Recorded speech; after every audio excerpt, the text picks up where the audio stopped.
Recebendo nos estúdios da CBN, estúdios de vídeo aqui da Rádio CBN, pela internet no www.cbn.com.br, também pelo globo.com. Você internauta que vai participar com a gente, nosso convidado especial, Gustavo, meio de rede, campeão mundial, campeão olímpico com a seleção brasileira de vôlei. Nosso convidado aqui nos estúdios da CBN, a falar com o Paulo Massini, que também está comigo, nos estúdios de vídeo aqui da CBN para a internet. Fique à vontade nessa conversa, nessa troca de ideias sobre o voleibol, assunto importante. A gente vive momentos decisivos no Mundial de Vôlei da Itália. O Brasil vai jogar nesta quarta-feira contra a Alemanha. Se vencer, estará nas semifinais do Mundial de Vôlei. Paulo Massini, como vai? Tudo bem? Tudo bem, Marcelo. Bem-vindo, Massa. Para você, internauta, que quer participar com a gente, mande a sua pergunta. Os canais de comunicação aqui da CBN. Canais pelo Twitter, vamos usar o Twitter do futebol da CBN, até mais fácil. Twitter que o nosso internauta que acompanha as transmissões esportivas já está bem acostumado, futebol CBN _SP. Você pode participar também no site da CBN, cbn.com.br, no blog Tempo Extra. Na seção de blogs você tem o blog Tempo Extra, tem o link para você deixar a sua pergunta, se você quiser fazer a sua pergunta para o Gustavo. Gustavo está acompanhando certamente o Mundial de Vôlei, né, Gustavo? Treinando, porque existe a disputa do Campeonato Paulista, que está vivendo também um momento de decisão, a decisão das brigas para as vagas às semifinais, né, a fase decisiva, mas dá para assistir um jogo ou outro, né, Gustavo?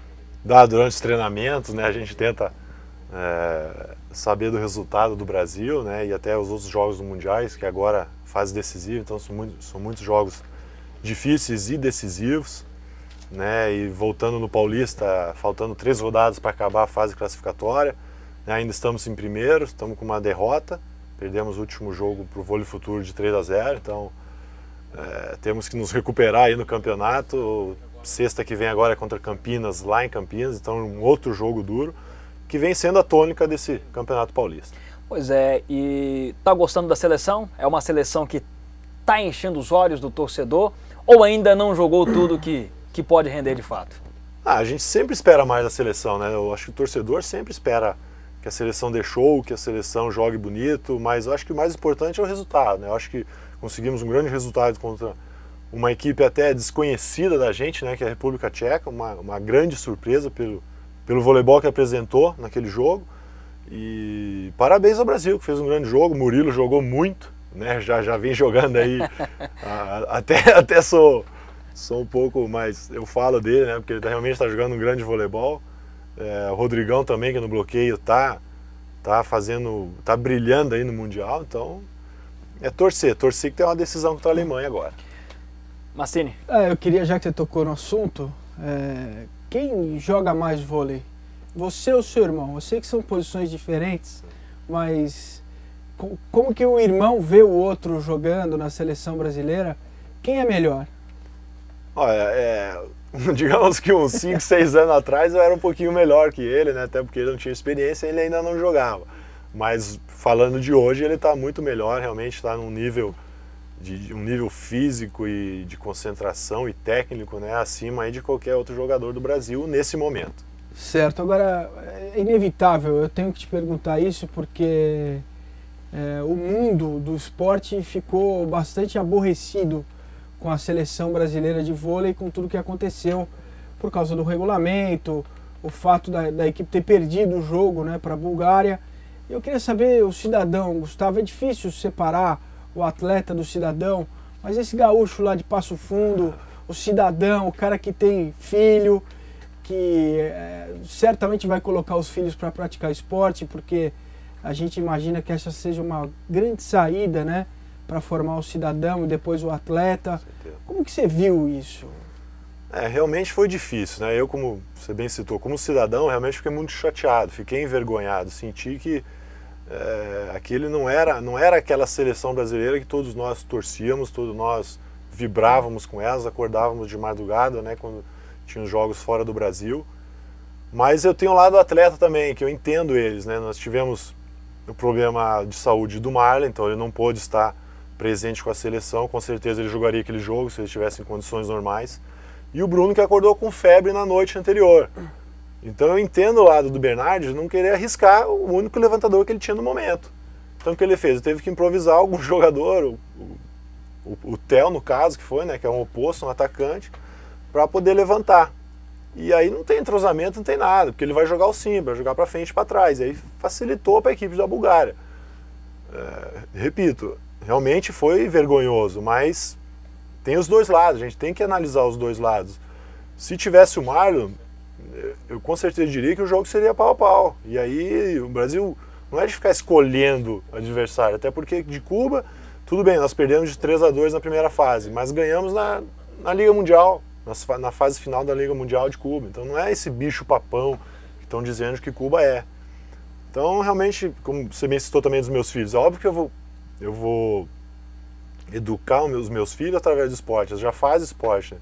Eles gostam muito de basquete, né? O mais velho gosta de basquete, o mais novo ainda está entre vôlei, basquete, futebol, né? Então a disciplina, né? Tudo isso que o esporte passa, essa educação esportiva, realmente é muito válida. Eu sou o maior exemplo disso, eu tento passar isso para eles. E é claro, se entrar num jogo para perder, realmente contraria tudo isso. Então tem sempre os dois lados, né? Você acha que isso de certa forma repercutiu com o time? Eu achei o time, para quem está de fora, de longe, é difícil fazer um diagnóstico, né? Mesmo se eu tivesse assistido o jogo lá perto, talvez olhando no semblante do jogador, a gente poderia ter uma imagem diferente do que foi o jogo. Mas daqui de fora, senti um time um pouco... a palavra não é desatento, mas um time um pouco distante do que sempre foi o Brasil. Você acha que isso repercutiu, essa situação negativa de uma seleção que é exemplo para todo mundo, né? Há muitos anos que, se você quer falar alguma coisa boa do esporte brasileiro, a gente, na mesa do bar, em qualquer lugar, não, mas a seleção brasileira de vôlei masculino é demais. Você acha que isso tocou os jogadores, até porque o desempenho não foi tão bom, apesar do adversário que surpreendeu? Acho que com certeza eles ficaram, entraram no jogo, né, esperando um pouco, não entraram com aquela vontade contra a República Tcheca, né, com aquela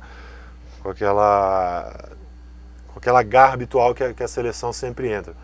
Mas eu acho que o que mais chateou, né, porque a maioria dos jogadores tem Twitter, né, o Rodrigão, Murilo, Bruno, a maioria tem. Então o que mais chateou eles verem que a torcida estava meio envergonhada com aquele jogo. Então você entrar no jogo seguinte, que praticamente foi uma decisão contra a República Tcheca, e ver que você decepcionou, entre aspas, né, a torcida brasileira, realmente é difícil, porque você não entra com aquela confiança habitual. E isso realmente é o pior sentimento que um atleta pode ter, né? Você perder a confiança da torcida brasileira, né? Que o tempo todo nos incentiva. Então, realmente foi difícil, mas aí conforme o jogo foi saindo, eu acho que o quarto set foi importantíssimo, né? Porque se recuperar de 2 sets perdidos e conseguir virar e depois fazer um quinto set que não teve jogo, foi 15-8, acho que foi o quinto set. Foi um atropelamento, né? Eu acho que foi o melhor set no Brasil, ali o Brasil relaxou, conseguiu fazer um grande set. Mostrou um pouco a real, né? Mostrou o que é, né? O Brasil que a gente está acostumado a ver. Então acho que essa foi a maior preocupação, eu vendo daqui, né? Realmente não sei o que está acontecendo lá dentro, mas vendo de fora, eu acho que foi isso que aconteceu. Pois é, a Luciana até perguntava aqui pelo Twitter, e a gente sabe que o Rodrigão está fazendo um Mundial, talvez seja hoje o melhor atleta ao lado do Murilo, são os dois destaques desse time do Brasil. O Murilo ontem fez 25 pontos, 21 pontos de ataque, fez pontos de bloqueio, né? O Rodrigão fez 5 só de bloqueio, mais 10 de ataque. Eles estão polarizando aí essa disputa saudável de quem será o melhor brasileiro nesse Mundial. De fato, são esses dois jogadores. A Luciana citava justamente o Rodrigão, para ela estar fazendo um bom Mundial. Você acha que está fazendo um bom Mundial o Rodrigão? E o Murilo também? São os dois melhores do Brasil? Eu acho que nesse momento são os dois melhores do Brasil. O tempo todo sempre jogando bem, sempre jogando regularmente, né? Sem tirar dos outros, né, algum mérito, né? Eu acho que o Dante também está numa crescente, vai crescer. Eu acho que ele tem... O Dante, nós vimos na Liga Mundial, final da Liga Mundial, fez um grande jogo. Foi o melhor jogador naquele jogo. Por quê? Porque ele tem um entrosamento com o Marlon um pouco maior. Naquele jogo foi o Marlon quem jogou. O Murilo, eu acho que o Rodrigão tem um entrosamento um pouco maior que o Bruno. Então esse é o grande lance da seleção, né? Ele podia sempre ter um jogador que muda a dinâmica do jogo e acaba fazendo com que um ou outro jogador jogue de uma forma melhor. Mas eu acho que no momento, como bem citou a Luciana, o Rodrigão e o Murilo né, são os melhores do Brasil. O Brasil ainda é o time a ser batido. A preocupação do Mancini eu acho que é pertinente, Mancini, até porque quando você, entre aspas, escolhe um adversário, você perde aquele rótulo ou começa a perder o rótulo de o time a ser batido. Você acha que isso pode ser perigoso? Porque em poucos esportes do mundo hoje a gente tem um time a ser batido. No futebol, por exemplo, você não tem um time destacado. Na Copa do Mundo, por exemplo, você tinha equipes fortes, mas você não tinha uma grande seleção a ser batida, nem mesmo a seleção brasileira. E no vôlei existe isso. Ou existia isso até esse ponto. Essa questão psicológica eu acho fundamental. Isso é importante. Você tocou no ponto importante. Realmente, essa pressão psicológica de agora em diante, depois do jogo da Bulgária, ficou muito maior. Antes era um time a ser batido, era o Brasil. Eu até acho que tecnicamente ainda continua. Ainda continua, também eu concordo com isso. Acho que o Brasil é a melhor equipe. Só que agora a pressão ficou muito grande em cima desse jogador. A gente tem que tentar aliviar um pouco essa pressão. Porque se perder, vai ficar muito mais feio, vai ficar muito criticado, pela forma como o Brasil fez para ter um caminho teoricamente mais fácil. Mas não é verdade. Nós vimos um jogo contra a República Tcheca que foi um grande jogo. Um grande time que jogou a República Tcheca. Conhecendo o Bernardinho como você conhece, a decisão foi dele ou veio de cima? A confederação, alguém tomou essa decisão? Porque, sinceramente, eu não consigo me conformar. Porque o Brasil poderia ser quarto colocado, e levar o regulamento nas costas, e chegar aqui no Brasil e dizer, olha, a renovação teve problema, tivemos dificuldade, não vencemos, mas nós cumprimos o nosso papel. Você acha que essa ordem pode ter vindo de algum outro lado, que não a decisão do técnico e da comissão técnica? Não acredito. Essa decisão foi sempre tomada pela comissão técnica junto com os jogadores. Isso é uma reunião que fazem todo mundo junto, se põe na mesa a situação e se resolve junto. Claro que vai ter um ou outro que vai ser contra, mas é sempre a maioria do grupo que prevalece. Então a confederação foi sempre deixada fora disso, ela só administra e a gente que decide, a gente no caso, a seleção que está lá. Os jogadores com a comissão técnica. Sempre foi assim. E é na votação? Na votação, o mais democrático possível. Bom, a gente está recebendo hoje o Gustavo, central, meio de rede, da seleção campeã olímpica, bicampeã mundial, seleção que venceu. O Gustavo agora está defendendo o Pinheiros, clube aqui de São Paulo, está disputando o Campeonato Paulista e se preparando para a Superliga. E a Superliga desse ano vai ser uma Superliga interessante. Eu conversava contigo semana passada. Jogadores, eu acho que essa competição, eu até entendo que ela esteja um pouco inchada, tem clube demais. Mas de fato, nunca se contratou tantos jogadores e em qualidade. Praticamente todos os jogadores da seleção retornaram ao Brasil para esta Superliga, inclusive o Ricardinho, que já estava há várias temporadas, enfrentou o Ricardinho agora na semana passada pelo Campeonato Paulista. Deve ter dificuldades, de enfrentar. Ainda tô zonzo ainda. Ainda porque o Ricardinho continua muito bem.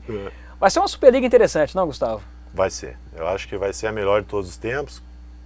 Pelo que você falou, todos os jogadores que voltaram ao Brasil. Parabéns aos clubes patrocinadores, que conseguiram trazer esses jogadores e deixar a Superliga num nível altíssimo. Vai ser a melhor Superliga e até o melhor campeonato nacional do mundo, pelos jogadores que tem no momento. Então vai ser maravilhoso até para o público. Eu acho que o público vai adorar ver todos esses jogadores aí jogando. Uma pena que o Dante, eu acho que é o único da seleção que não está aqui. Essa questão da Superliga, e por mais que a gente leve essa discussão para a questão da formação, ainda falta o trabalho de base de uma forma geral no vôlei, porque poucos clubes, a gente cita o Pinheiros, que você está agora jogando, defendendo, que é um clube que tem trabalho de base, o Minas Tênis, e outros poucos clubes em alguns estados aqui do Brasil. O que a gente ainda observa são os times, eu chamo de times de oportunidade, que naquele momento recebem um investimento de uma determinada empresa e que conseguem montar um time por 2, 3 ou no máximo 5 temporadas. Você acha que isso é um ponto perigoso? A Itália viveu isso de uma maneira diferente. A Itália contratou jogadores demais, jogadores de fora, você esteve lá, e acabou perdendo a identidade do próprio vôlei, o vôlei local, e formou poucos jogadores, teve uma dificuldade enorme. A gente está vendo a seleção que agora volta a jogar em alto nível depois de 6, 7 anos. Você vê algum ponto de preocupação com o vôlei do Brasil nesse sentido? Não, eu acho que o Brasil está bem servido de atletas e clubes que têm um trabalho de categoria de base. Eu acho que aumentou nos últimos anos.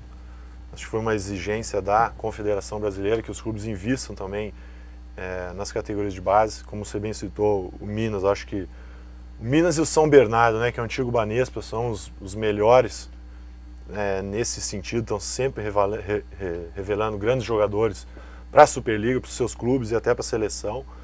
Né? Uma pena o antigo Banespa ter acabado, porque realmente era o melhor trabalho de base. E agora todos os outros clubes estão indo atrás disso, porque é muito mais fácil você ter 1 ou 2 jogadores, né, juvenis que vão estourar no adulto e daqui a 2, 3 anos podem estar numa seleção. Quer dizer, um investimento barato no começo e depois divulga muito a tua marca. Então, todos os clubes estão investindo nisso. E a confederação está exigindo e está pedindo para que faça isso. Para não acontecer como aconteceu na Itália. Acho que a Itália liberou muitos estrangeiros, eram 4 estrangeiros por equipe. Quer dizer, você jogava com 2 italianos em campo. Perdeu a identidade, como você bem falou. Quer dizer, a garotada não se interessava mais pelo voleibol, porque não tinham ídolos italianos, né? Então iam procurar outros esportes.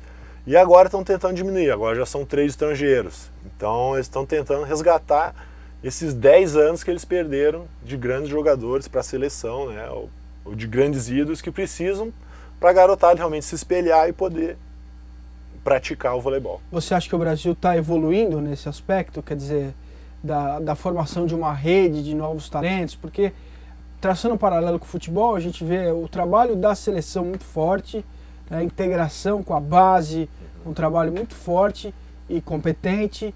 Nos clubes nem tanto, né? Os clubes precisam mais do apoio, como o Marcelo falou, de um patrocinador que às vezes chega e vai embora, enfim. Você acha que o futebol, as marcas, os clubes são muito fortes, né? Milhares de torcedores. Você acha que nós vamos chegar a isso no vôlei? É um caminho? Como é que isso está evoluindo? Acho que no vôlei é um pouco diferente, né? É sempre um clube e um patrocinador. Realmente é o que mais acontece, né, no voleibol. E como o Marcelo falou, né, que às vezes é um patrocinador que quer investir no voleibol e acha um clube ali de oportunidade. Mas eu acho que as grandes equipes, né, no caso essas 8 ou 10 equipes realmente, que já vêm há algum tempo, né, Florianópolis, Minas, Cruzeiro, Montes Claros, que fez um grande time e está fazendo trabalho de base, Pinheiros, que agora saiu, né, o Pinheiros Sky, aqui em São Paulo temos o SESI, tem o Campinas que veio, tem o Vôlei Futuro, que já está há 10 anos, aí tem um projeto maravilhoso lá no interior de São Paulo, né, Florianópolis, tem sempre um outro time do Sul. Então acho que essas 10 equipes já estão fundamentadas, é difícil acabar essas equipes. E tem essas outras que vão e voltam, né, dependendo de algum patrocinador.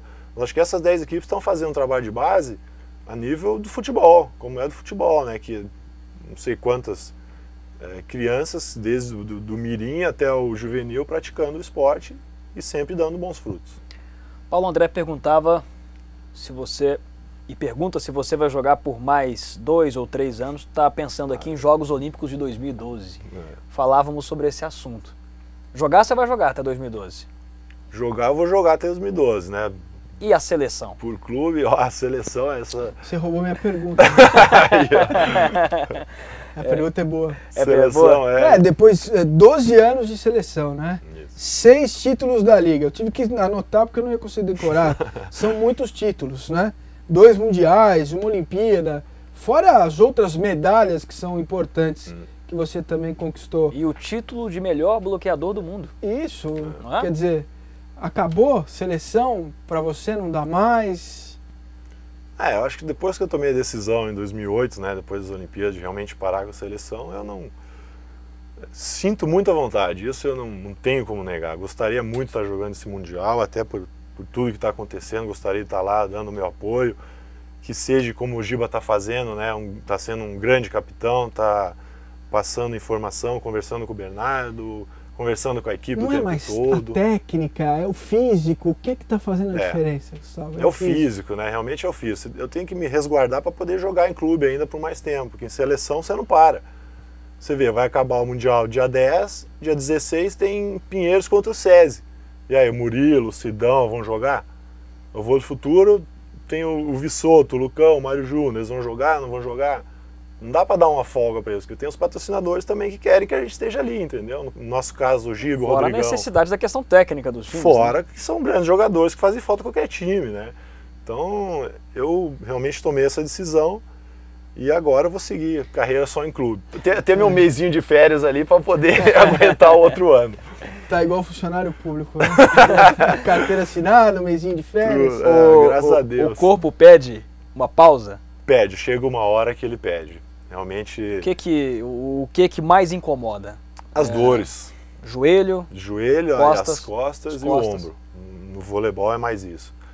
Então você poder ficar fora da seleção, né, por 3, 4 meses, que eles treinam, que é treinamento puxado o dia inteiro, e você poder fazer um jogo por semana, como é o Paulista, realmente você pode trabalhar o físico para estar o melhor naquele jogo, do que fazer 3, 4 jogos por semana. Esses dias eu vi o Tandy participando do Arena Sport TV, um dia depois daquela situação do Brasil, no Mundial, e ele tocou num ponto de que o atleta também pensa na questão financeira, que ele está na seleção brasileira, e ganhar um título significa patrocínios pessoais, contratos com clubes, enfim, isso é sempre importante.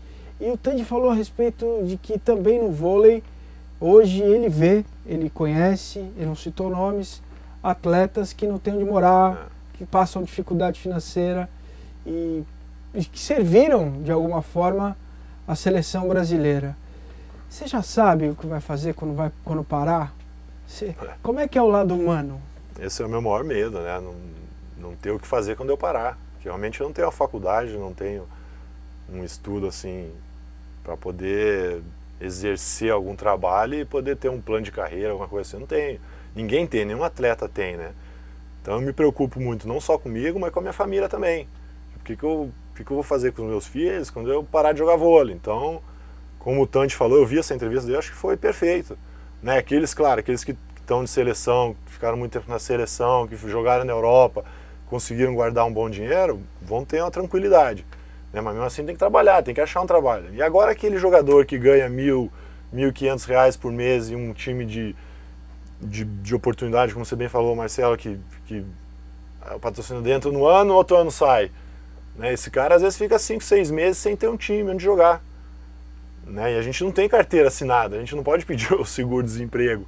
Então realmente é uma situação muito difícil, muito delicada para nós. Das funções do vôlei na comissão técnica, eu sei que você não está pensando nisso ainda, mas aonde que a tua personalidade se encaixa mais? Porque é uma experiência muito grande, né, que você tem, não dá para deixar isso de lado. O vôlei vai precisar de você, como vai precisar do Giba, de outros grandes atletas. Não, acho que isso eu tenho pensado bastante. Eu acho que de trabalhar com o voleibol, né? Eu não quero sair do vôlei, com certeza seria o maior erro da minha vida, né? Então tentar passar isso tudo, mas eu não sei ainda como técnico, ou como assistente técnico, ou como supervisor, ou como... Não sei, não tenho ainda um cargo que me chame a atenção, assim, nesse momento. Aliás, são duas perguntas nesse sentido, do Valdo e da Eliane, se você será técnico quando parar de jogar. Como eu estava falando, eu não sei, não parei para pensar, mas é um cargo que me motiva, realmente ensinar, né, poder passar tudo que eu vivi no Brasil, na Europa, na seleção. Eu não tenho notícia de um técnico mais alto que você. Agora sim. Ainda não? Não, então, ainda não. Posso ser o primeiro? Então, eu acho que sim. Você se lembra de algum? Acho que não. Não, o Renan é mais baixo que você.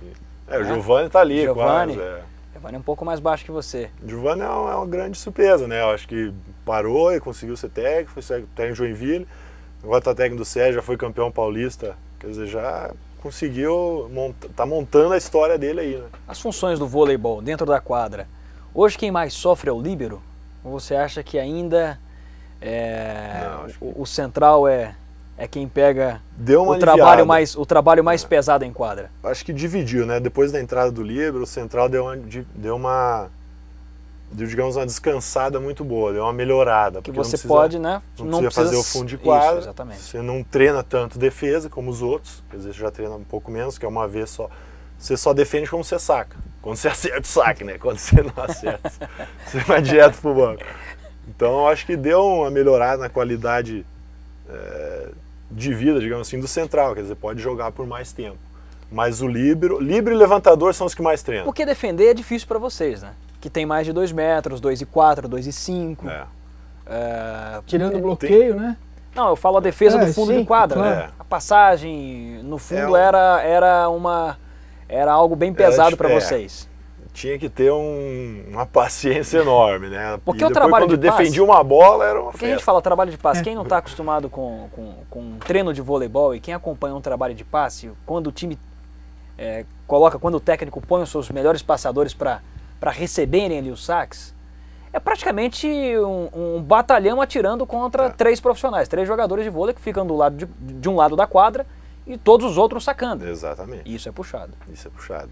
Não é os algo... 3 não tomando porrada e depois cada um com uma característica diferente, um saca lá, outro saca aqui, outro saca curto, saca longo. Então tem que ficar os 3 o tempo todo se comunicando e se motivando. Acompanhando, eu tô lendo a biografia do André Agassi e ele conta que o pai dele criou ele diz que é um monstro, que é um negócio que fica jogando bola que jogava bola para ele com 10, 12 anos, e ele olhava para aquilo e falava, isso é um dragão. E o dragão mandando bola para ele, e diz que ele, em 1 ou 2 anos, ele já tinha contabilizado mais de 1 milhão de rebatidas. Você tem uma ideia de quantas boladas, quantos ataques eu já fiz, eu acho?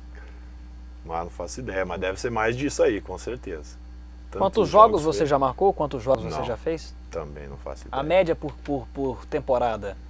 Uma vez na Itália tinham feito uma média disso, eram mais ou menos de 90 a 100 jogos por temporada. Ou seja, os jogadores de seleção, né, que faziam clube e seleção. Você joga mais do que um jogador de futebol hoje, que em média faz 60, 70 jogos, em média. E joga um pouco menos que um jogador da NBA, por exemplo, que faz entre 80 e quase 100 jogos, né? Os que chegam à final, né? Os que chegam à decisão, né? Quase 100 jogos. É por aí mesmo. Agora, o mais complicado é a viagem, é a concentração. Concentra-se pouco no vôlei, é diferente o esquema do voleibol em relação ao futebol. O treinamento ou o jogo em si é o mais cansativo? Não, o jogo é a melhor parte do vôlei. Continua sendo, né? Em todos os esportes. Todos, né? O jogo não tem comparação. Acho que o mais difícil eram as viagens longas, né? E ficar longe da família. Isso é o que realmente pesava. Eram noites mal dormidas, pensando na família, pensando nos filhos que estavam acontecendo, e você no outro dia tinha que acordar e meter a porrada na bola, né, como se nada tivesse acontecendo. Né? Então acho que essa é a parte mais difícil, são as viagens. Porque treinar é, tipo, a gente treinou a vida toda, então tá no nosso sangue. Eu adoro treinar, adoro jogar. Como você bem falou, né, ainda bem que no voleibol não tem tantas concentrações, a gente só faz concentração quando é semifinal, final, né, fica um dia no hotel lá. Mas quando é jogo regular do campeonato, não tem isso. Então dá para você ter uma vida melhor, digamos assim. Gustavo, diante de todos esses títulos, de toda a sua história no vôlei, tem alguma coisa que vai estar na tua biografia que a gente ainda não sabe? Né? De todas as pessoas que te entrevistaram, que conversaram com você sobre vôlei, e eu queria te dar essa oportunidade para você contar para o nosso internauta uma história, algo que te marcou, uma semifinal, uma final, um jogo, antes do jogo, naquela conversa de vestiário que a gente não tem acesso, né? O que te marcou, o que te vem à cabeça diante de uma história tão vitoriosa no vôlei? Eu acho que assim, o que mais me marcou foi a união do nosso grupo. Em 2006 a minha mulher tinha sido diagnosticada com um câncer, né? Ela teve um linfoma de Hodgkin. E ela passou por quimioterapia, né? Graças a Deus hoje está curada e está muito bem. E quando ela acabou a quimioterapia, eu fui voltar para a seleção. E eu voltei para a seleção, faltava uma semana para começar as finais da Liga Mundial de 2006. E quando eu cheguei na seleção, isso eu treinando sozinho em casa, não sabia nem que em condição eu ia chegar. Quando eu cheguei na seleção, eu recebi um abraço de todo mundo, um carinho, assim, sabe, até um amor, me dando força para a Raquel, minha esposa, porque praticamente ela conhecia todo mundo, nós não conhecia, todo mundo conhece, né, as esposas, os filhos de todo mundo. Então realmente aquilo ali vai ficar marcado para mim para sempre, quer dizer, a doença da minha mulher e a união que a equipe teve né, quando eu voltei, o carinho que a equipe teve quando eu voltei, e aí acabou que a gente conquistou a Liga Mundial de 2006 e o Mundial de 2006, e sempre com essa união, com esse carinho, né? Então isso realmente isso seria o título da minha autobiografia, né? A Renata está mandando uma mensagem aqui, Gustavo.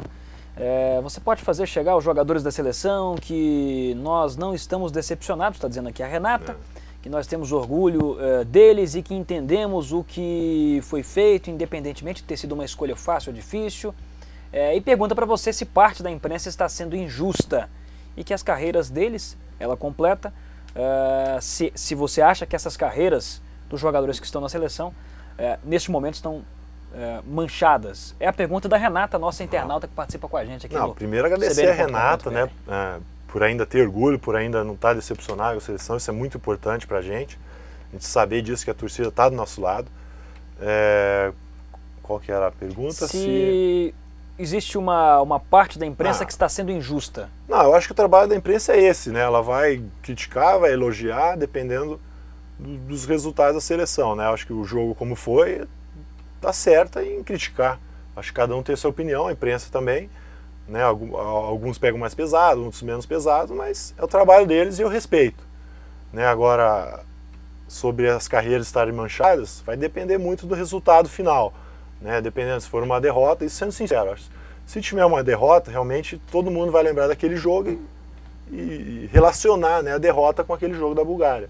Se tiver uma vitória, todo mundo vai comemorar, todo mundo vai se abraçar, vai ser lindo, maravilhoso, e isso aí vai acabar sendo esquecido. A gente conversava aqui antes da nossa entrada aqui no ar pela internet. As viagens continuam sendo um grande desafio para vocês que jogam vôlei, para os que jogam basquete também. Para nós, Pra quem menores, para quem não joga nada também, continua sendo uma grande aventura. Continua sendo uma grande aventura. Se é apertado para mim, que não tem 1,80 m, menos de 1,80 m, para você deve ser um barato viajar de avião, não? Nossa Senhora, eu já fiz... E mais, se você pegar um cara como eu do seu lado, você tá morto. Fica perfeita a viagem. Não, que isso.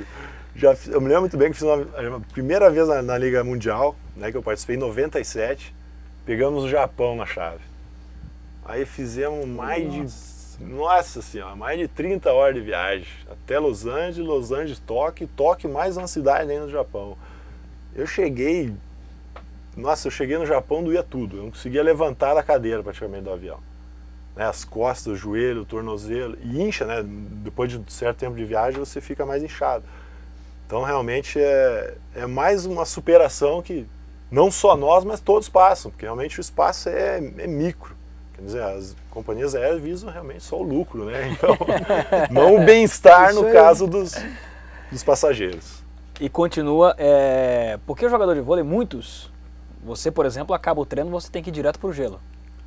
Todo treino ou não? Não, depende dos treinos, né? O treino que é mais puxado, que eu sinto que estou sentindo algumas dores a mais, realmente eu faço um gelo, que daí no outro dia tô menos pior, digamos assim. Porque é engraçado, Massini, porque no voleibol, e até é interessante para quem acompanha pela internet, não tem a oportunidade de saber qual é a rotina de um jogador de vôlei, vocês treinam praticamente todos os dias, de manhã e de tarde. Quase sempre de manhã e de tarde. Isso. E às vezes em 3 períodos, né? Que você Isso. tem um período intermediário de musculação ou fisioterapia para quem tiver contundido. Exatamente. E isso é bem puxado. Isso é da rotina do vôlei e é um esporte inteiramente de impacto. Você tem impacto, sofre impacto nas articulações para saltar, para cair, para bloquear, para tudo, né?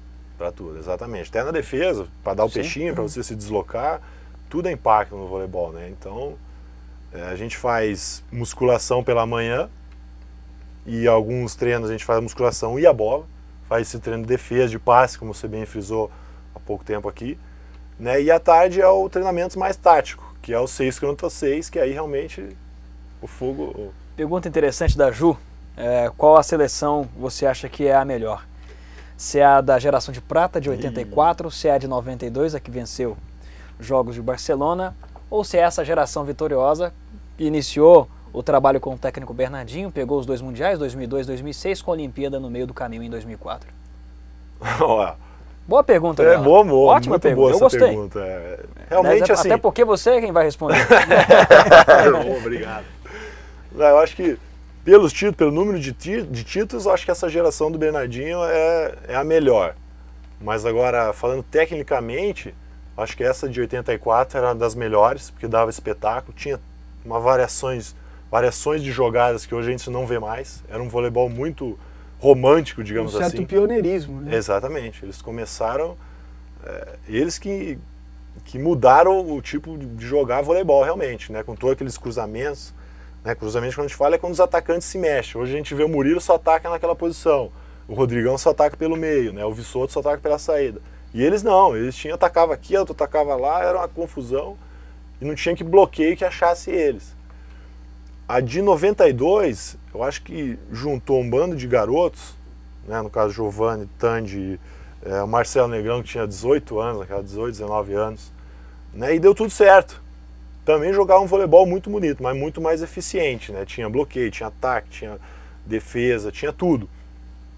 Né? E a nossa, pelos títulos, eu acho que foi a melhor. Você vê que o Gustavo foi... É difícil conseguiu, achar uma melhor, né? Ele conseguiu responder muito bem. Mas essas comparações são muito ingratas. Exatamente. Porque as épocas são distintas. Adversários diferentes. O jogo era mudou, outro. A pontuação mudou, né? O jogo era outro, né? Enfim. Velocidade, até a bola era diferente. Era aquela bola toda branca. Você chegou a jogar vôlei com vantagem? Joguei. 7 de 15 pontos? 7 de 15 Demorava pontos. o jogo, né? Demorava. 3 horas, 3 e pouquinho. Quando era 3-2, então não acabava nunca. A boleirada reclama muito da bola, né? Jogador. Na Copa Jabulani. A Jabulani, que a Jabulani é isso, que a Jabulani é aquilo. No vôlei também tem isso, quer dizer, muda a textura da bola de algum jeito para facilitar a cravada ou para dificultar a defesa. Tem alguma coisa a respeito disso no vôlei? Muda, é igual ao futebol. Realmente é que nem essa bola que estão jogando no Mundial agora, que é a Mikasa. Ela é mais plástica, ela é mais tecnológica, ela é mais difícil de controlar, é mais leve. Então às vezes você vai dar uma manchete, ela espirra. Enquanto que aquela antiga que tinha, você dava uma manchete, ela ia normal. Então o que eles fizeram? Tentaram mudar a bola para que o jogo fosse, digamos, a velocidade de ataque, do saque fossem menores. Só que ficou pior porque também o domínio ficou pior. No caso, essa bola que a gente joga da pênalti aqui no Paulista, ela é muito mais fácil de controlar, porque ela tem uma textura, ela não é plástica, digamos assim. Então é diferente. Para quem passa, para quem defende, para quem levanta, realmente é muito diferente. Para o central, que é todo duro, todo desengolçado, né, não tem muita diferença. 2 minutinhos para a gente fechar a entrevista aqui na internet. Você, internauta que participa com a gente, muito obrigado. As outras perguntas que não foram lidas no ar, eu vou fazer questão de passar para o Gustavo. Gustavo vai responder. O Gustavo também tem Twitter. Tem o Twitter. Qual que é o seu Twitter?